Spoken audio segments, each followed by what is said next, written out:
उल्हासदादा धावले दलित शेतकऱ्यांच्या मदतीला। सैनिक टाकळी येथील दलित शेतकऱ्यांची 25 एकर शेती सध्या पावसाच्या पाण्याखाली आहे। ही शेती नापीक होण्याच्या मार्गावर असून या शेतीतील पाणी बाहेर काढण्यासाठी माजी आमदार उल्हासदादा पाटील हे येथील दलित शेतकऱ्यांच्या मदतीला धावून गेले आहेत। ह्या भागात पाणी एवढं साठतंय की शिव रस्ता झाल्यापासून पाणी म्हणे पूर परिस्थिती म्हणजे पूरग्रस्त झाल्या ही जमीन आहे।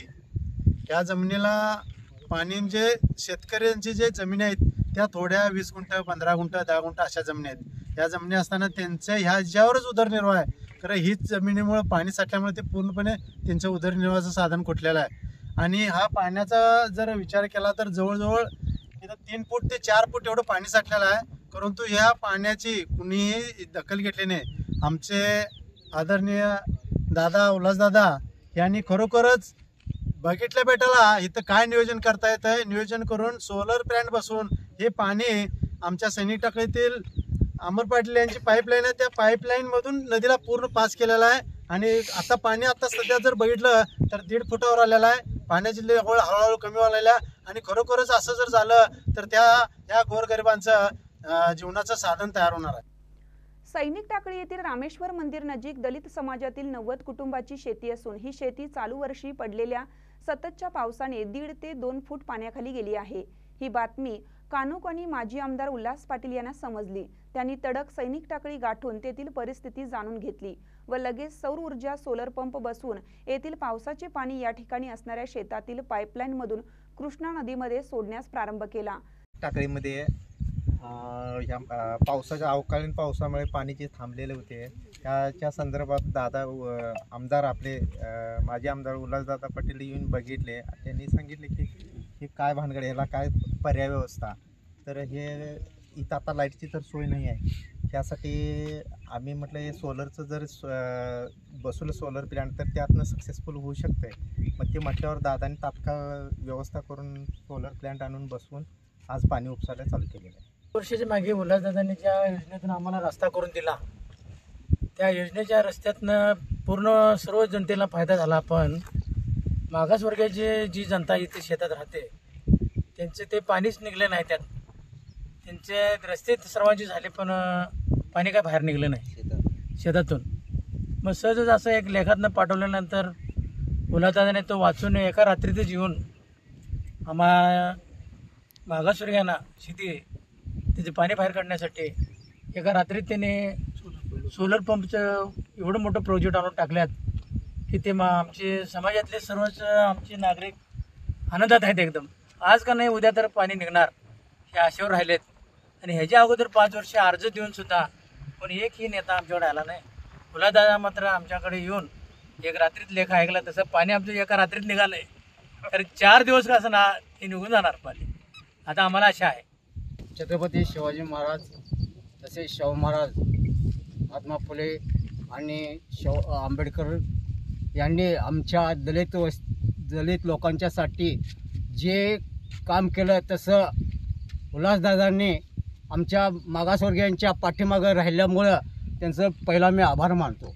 का तर त्यांनी आजपर्यंत आमच्या या मागासवर्गीयांच्याकडे कोणीच बघितलं नाही आणि त्यांची तळमळ पण कोणी घेतली नाही। म्हणून उल्हासदादांनी ही पाहणी केली आणि त्यांनी आपल्याला सहाय्य केलं म्हणून त्यांचे अभिनंदन करतो। सध्या येथील पावसाचे पाणी काही अंशी कमी झालं आहे। हे पाणी 2 दिवसात पूर्णपणे कमी होण्याची शक्यता आहे। यामुळे येथील दलित शेतकऱ्यांनी माजी आमदार उल्हास पाटील मदतीला आल्यामुळे भारावून गेले आहेत। 2014 साली या विभागाचा शिवसेना पक्षाच्या वतीने मी आमदार झालो। त्याच्या पूर्वी जवळजवळ 20-22 वर्ष चळवळीचा स्वाभिमानी शेतकरी संघटनेचा उपाध्यक्ष म्हणून मी तळागाळातल्या शेतकऱ्यांच्यावर काम केलं। ग्रामीण भागामध्ये आम्ही फिरत असताना सामान्य लोकांच्या काय व्यथा वेदना आहेत, त्यांना शेताकडे जायला रस्ते नाहीत, त्यांच्या शेतीच्या पाण्याची सिंचनाची व्यवस्था जरी असली तरी मोक्याच्या वेळेला त्यांना पाणी मिळत नाही। अतिवृष्टी झाली तर शेतात पाणी साठणार आणि उन्हाळ्यामध्ये जे पिकवलंय त्या शेताला पाणी कमी पडणार। या सगळ्या परिस्थितीतनं मार्ग काढत शेतकरी कसा शेती सांभाळून आपला उदरनिर्वाह करतोय। याच भागामध्ये नव्हे संपूर्ण तालुक्यामध्ये जिथं जिथं शक्य आहे त्या ठिकाणी आपण पाणंद रस्ते केले. आपण ज्या रस्त्यावरती उभा राहिलो हा रस्ता या गावचं जे प्रसिद्ध अशा पद्धतीचं सात्विक असं ठिकाण आहे रामेश्वर, त्या ठिकाणी सुद्धा कमरे उलक्या चिखलातनं जायला लागत होतं. लोकांना शेताकडे जाऊन वैरण काढता येणं सुद्धा अशक्य होतं. म्हणून आपण कन्यागत महापर्वाच्या निमित्ताने या ठिकाणी रस्त्याची तरतूद केली. दुर्दैवानं त्यावेळेला या रस्त्याला बायपास असं पाणी जे व्हायला पाहिजे होतं त्याची सोय झाली नाही. आणि मग या सगळ्या बागायत जमिनीमध्ये अतिवृष्टीच्या माध्यमातून आपण बघायला लागलोय माझ्या पाठीमागच्या बाजूला आपल्याला पाणी साठलेलं दिसतंय. काल परवापर्यंत इथं जवळजवळ 3.5-4 फुटाची पातळी होती. इथला भात असो, शेती असो, भुईमुग असो, सगळ्या पाण्यात आता अडकलेला आहे. जी शेती आपल्याला ऊसाची दिसती ही सुद्धा शेती जवळजवळ 1 महिना झाला यात पाणी आहे. यातनं काय फारसा ॲव्हरेज पडणार नाही. नेमक्या या जमिनी आहेत कुणाच्या, तर या गावातल्या दलित बांधवांच्या जवळजवळ 25 ते 30 एकर जमीन आहे. आणि ह्याचे सगळे पाझर या इतर समाजातल्या जमिनीमध्ये उठायला लागले. हे पाणी निघाल्याशिवाय या लोकांचा जीवन चरितार्थ होणार नाही आणि हे पाणी निघाल्याशिवाय बाकीच्या जमिनीचे पाझर थांबणार नाही. खरं म्हणजे जागृत लोकप्रतिनिधी म्हणून स्वतःला म्हणून जे घेणार आहेत यांनी इकडे यायला पाहिजे होतं, ते बघायला पाहिजे होतं आणि या सगळ्या गोष्टीचा प्रश्नाचा निचरा करायला, जसं पाण्याचा निचरा होतो तसं प्रश्नांचा निचरा व्हायला पाहिजे होता. दुर्दैवानं ते घडलं नाही. परवा महासत्ता वर्तमानपत्रामधनं या सगळ्या पाण्याचा इतिहास आणि या शेतीचा इतिहास छापून आला. ते बघितल्यानंतर मला माझ्या शेतातली 4 वर्षापूर्वीची अवस्था आठवली आणि म्हणून मी पटकन या ठिकाणी येण्याचा निर्णय घेतला. माझे सहकारी मित्र उमेश पाटील असतील, BS काका असतील, बाकीच्या सगळ्या आमचे सहकारी मित्र डेप्युटी सरपंच गायकवाड साहेब असतील, या सगळ्यांनी सांगितल्यामुळे इथं आलो. त्याशी खरं म्हणजे अंधारात आम्हाला जास्त बघता आलं नाही, पण इथलं पाणी बघितल्यानंतर मला ते समुद्रासारखं दिसलं. इथं आपण पाठीमागच्या वाला जी लाईन बघायला लागली ही हाय पॉवर लाईन आहे. इथं पाणी काढायचं, मोटर बसवायचं म्हटलं तर इथं लाईटची सोय नाही आहे. जनरेटरच्या माध्यमातून पाणी काढायचं म्हटलं तर ती जास्त खर्चिक आहे आणि मी सुद्धा सामान्य कुटुंबातला आहे. त्यामुळे इथं जादाचा पैसा खर्च करून या लोकांची सोय करावी किंवा यांच्याकडून पैसे घ्यावेत आणि काहीतरी सोय करावी अशी सुद्धा परिस्थिती नाही. जरी आपल्याला 25-30 एकराचा डाग दिसत असला तर याच्यामध्ये सगळ्या दलित समाजाच्या वाटण्यात 5 गुंठे, 10 गुंठे, 15 गुंठे, जास्तीचा मोठा शेतकरी म्हणजे 20 गुंठ्याचा आहे. मग नेमके घालायचे पैसे कुठनं घालायचे आणि कुणी घालायचे, म्हणून आपण माझे जे सहकारी मित्र आहेत ते येळगुडे असतील, अभिजित पाटील असतील, या सगळ्यांच्या माध्यमातून आपण त्यांना विनंती केली, बाबा तुमच्याकडून जे पॅनेल सिस्टीम सौर पॅनेल आहेत हे आपण आता तालुक्यामध्ये जवळजवळ 600-700 ठिकाणी पॅनेल बसवलेत. ही सरकारची योजना आहे. राज्य सरकार असेल, केंद्र सरकार असेल, यांची योजना आहे. जनरल शेतकऱ्यांच्या करता 90% पैसे सरकार भरतंय, ह्यांना फक्त 10% भरावे लागतात आणि मागासवर्गीय लोकांच्या करता 95% सबसिडी आहे. त्यामुळे त्यांच्याकडे एखादा शेलकीचा जनसेट असेल तर तो घ्यावा, इथं बसवावा. त्या लोकांनी माझ्या विनंतीला त्या सगळ्याच गरीब लोकांचं वास्तव त्यांच्यासमोर मांडलं. त्यांनाही ते पटलं आणि त्यांनी तातडीनं दुसऱ्या दिवशी सकाळी लगेचच त्यांचे लोक पाठवून, पॅनेल पाठवून इथं मोटर, पाईप, केबल सगळे बसवून दिलं आणि इथला पाण्याचा निचरा व्हायला सुरुवात झाली. आजचा दुसरा दिवस आहे. जवळजवळ 1 फुटानं पाण्याची लेवल आता उतरलेली आहे. अजून 1-1.5 फूट पाणी आहे. निश्चितपणाने उद्याच्या 1-2-3 दिवसामध्ये हे सगळं पाणी कमी होईल. लोकांच्या शेतीचं सुद्धा पाझर कमी होईल आणि हे शेत चांगल्या पद्धतीनं पिकायला लागेल. फक्त ही तात्पुरती सोय केलेली आहे आपण.